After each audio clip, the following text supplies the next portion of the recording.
Hey there, greetings Earthlings, it's your buddy Choppadong. It is Tuesday morning, May 18th, and we're going to talk MLB DFS, but I'm going to show you the process front to back, finding pitchers, finding stacks, and finding the hottest hitters in the league. Somewhere between 20 and 40 of the hottest hitters in the league. Doesn't matter. If you like a small list, do 20. If you like a large list, do 40. I will show you how to do that because we're going to pull those hitters forward in our optimizer, and we're going to get more of them in our lineups. It's pretty simple. If we have enough time, which we should, I'll even dive into the optimizer today and show you how to do it as we put our projections into place. Now, that said, you know me, DFSArmy.com, coach, contributor extraordinaire, small balla, chalk gobbler, the whole bit and caboodle. That's what I do. I teach you to become a better player by putting together the fundamentals that make better lineups. And I do that on a one-on-one small group basis, large group basis inside DFSArmy.com in our Slack chat VIP forums, but I also do that out here on Twitter some and in these videos and the content that I provide and produce because I'm just, again, trying to help you get better with the methodology that I learn along the way. I'm constantly learning new things, constantly giving back, and want to pull you along with me. So like, subscribe to the video, follow us, consider becoming a VIP, use that coupon code CHOP, C-H-O-P, get that 10% off discount, and let's rock and roll. Follow me on Twitter too. What the heck? You're out there. You see it. Why don't you click me and give me a little follow? Research Station MLB DFSArmy.com. That's where we start, right here underneath the MLB tab. You can also bookmark our Leverage Stacks tab because when ownerships pop, that's going to tell you where to stack. But I'm going to do the early first look stuff and show you where I'm looking today, and then we'll use those other numbers later to verify. I start with the Pitchers tab. It's really simple. I come into the filters of the time, click off the early game, get just the main slate stuff, slide on over to the Chop Shop. Now, yeah, all the other statistics that we have are great. Don't get me wrong. You want to follow Vegas, look at some overall stats all the way over here. Splits, away, home, even righties and lefties, man, you can look it all up. You can go blind on numbers in baseball if you want to, and this research station is no different. However, focusing on the two key metrics that I have had built for me, K-score and W-score. K-score is strikeout potential, W-score is WOBA. In most cases, WOBA against a pitcher. When a pitcher gives up a lot of WOBA and another offense comes in that hits for a high WOBA, it's a double green light situation, and we want to key on that for our stacks. I'll show you that next. K-score 561. We saw a 600 yesterday, so 561 is just kind of okay. I look for things over 500 and I look for drop-offs. 561 to 560. Not big drop-off between Tyon and Snell today, to be honest with you. So price-wise, maybe you lean on Tyon. Cash games, I'm looking at ownership. I'm going to take one of the higher-owned pitchers on the slate no matter what. I'm not going to really use K-score that much, but for tournaments, I want that upside. I want the strikeouts. I want a high strikeout pitcher going against a high strikeout team as much as I can find. And the sliding scale it creates a little bit of in between where sometimes a mediocre pitcher can have a high strikeout team he's facing and gain upside and vice versa. That's what we want to do. You know, a high strikeout pitcher against a low strikeout team might not be as strong a matchup as a mediocre pitcher going against a high strikeout team. That makes sense to you. You understand K-score. But I look for drop-offs. Christian Javier is a little bit of a drop-off from the 561 of Tyon, and a $1,700 increase in salary. On the surface, that's not something I'm going to chase. Why pay more to get less? It doesn't make sense to me. Brandon Woodruff, same thing, 516, even further down. Now, if these guys were massive minus 200 favorites in Vegas and stuff, then I might reconsider the situation. But when I'm looking at a 560 versus a 516, that's a pretty decent drop-off to pay $3,000 and $4,000 more for hard pass. For tournaments, you won't see much Brandon Woodruff in my lineups. You'll see a lot more of those other guys, okay? Sometimes you can find some cherries and some diamonds in the rough down in here, but really and truly when I want to stack against, I mean, you can look at home run per 9, whip, Sierra, all that stuff. Sierra is a decent one, telling you what these guys should be pitching to in terms of ERA. It points out some of the good and some of the bad pitchers, but another thing you can do is just sort salary by descending order.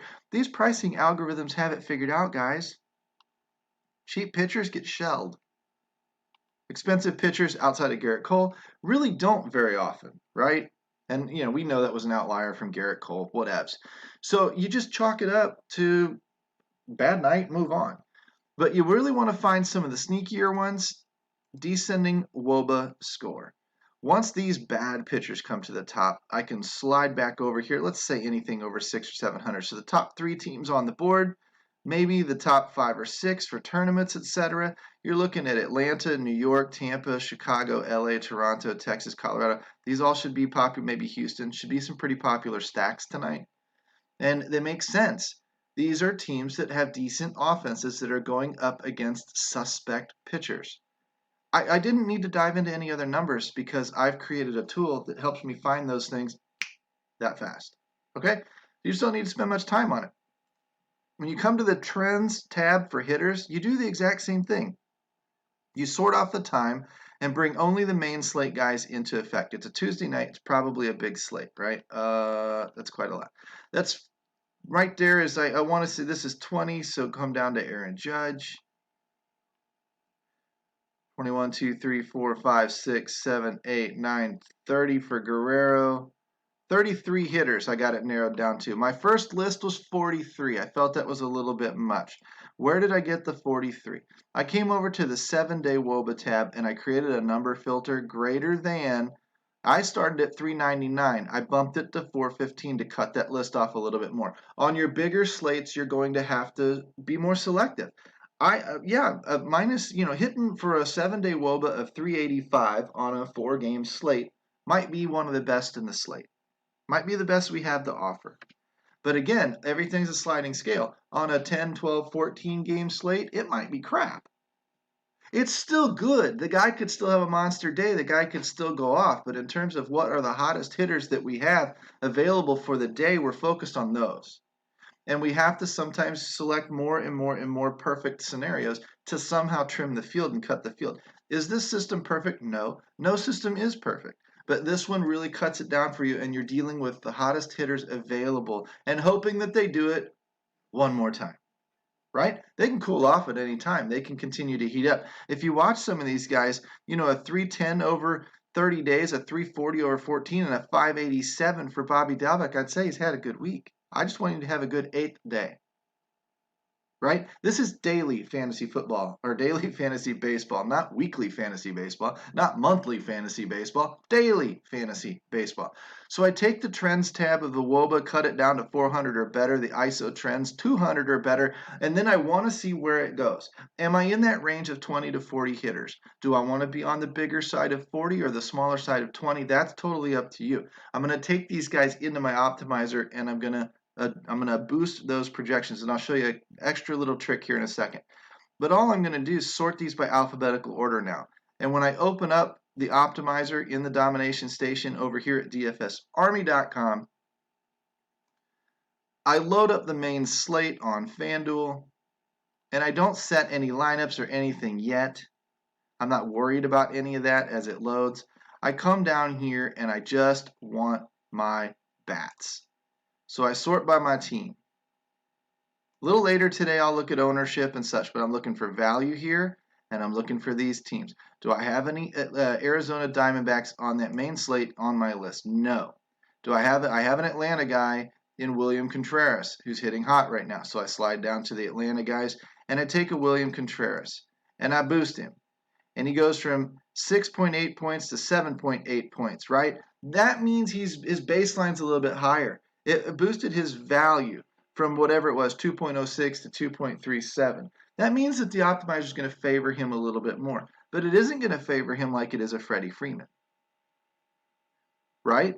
Because the projections are already dictating Freeman and Acuna and whatever are better players than William Contreras, right?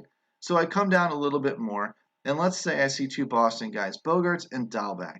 Now, this is where it could be fun. No Baltimore guys.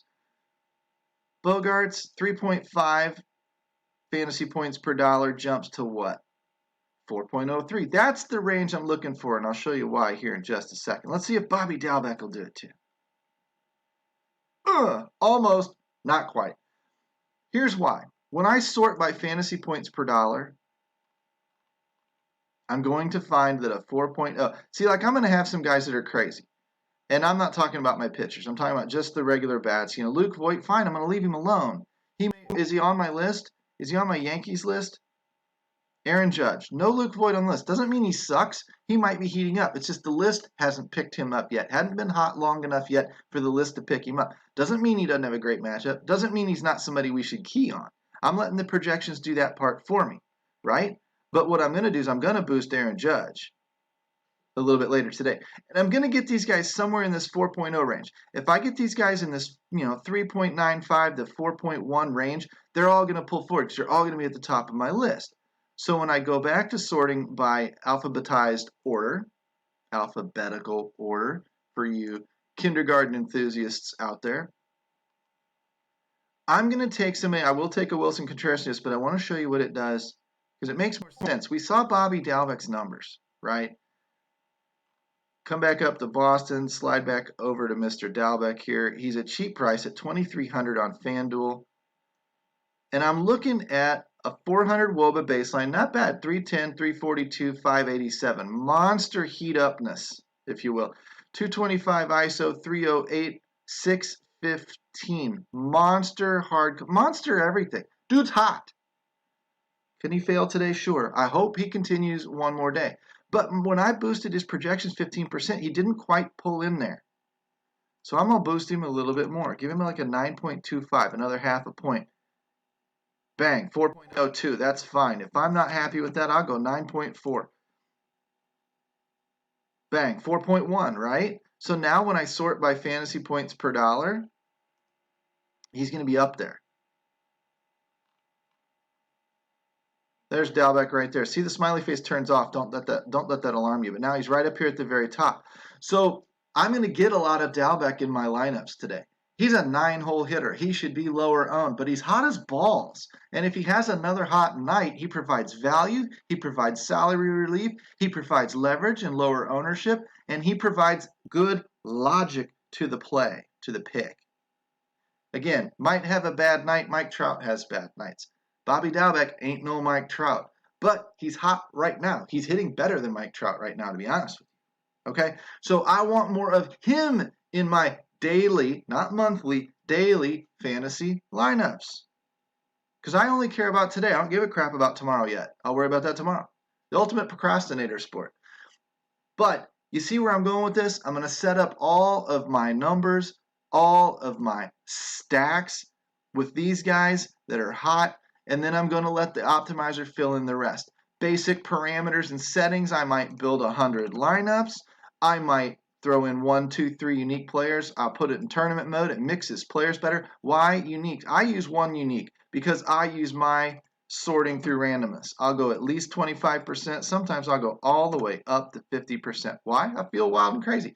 I want to really, baseball's random. I want to shuffle those numbers. I really want those projections going off the wall. But when you pull those guys forward, like Dalbec to 4.1, fantasy points per dollar, or 9 fantasy points as opposed to 8.5 or whatever. What you're doing is you're starting that baseline. A 50% projection at 8 points is going to be anywhere between 4 and 12 points.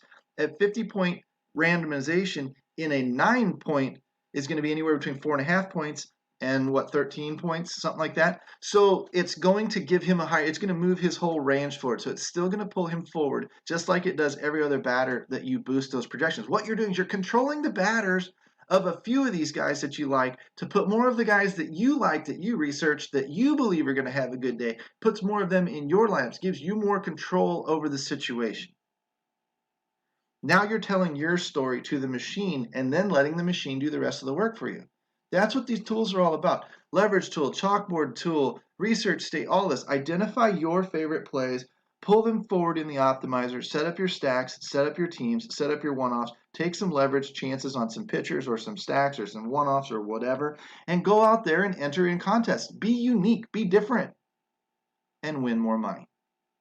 It doesn't have to be hard. It doesn't have to be rocket science. That's what we teach you to do at dfsarmy.com. Hopefully you've gotten a little bit out of this video. If you have, like it, subscribe it, pass it around social media, comment. I'll probably comment back. Let's get to know each other, but I really get to know my VIPs. And I'm going to show them one other trick today using projected ownership that I've been finding out over the past couple of days that's pretty darn saucy. So come back in, stay tuned, and we'll talk to you on Wednesday. Peace out, homies.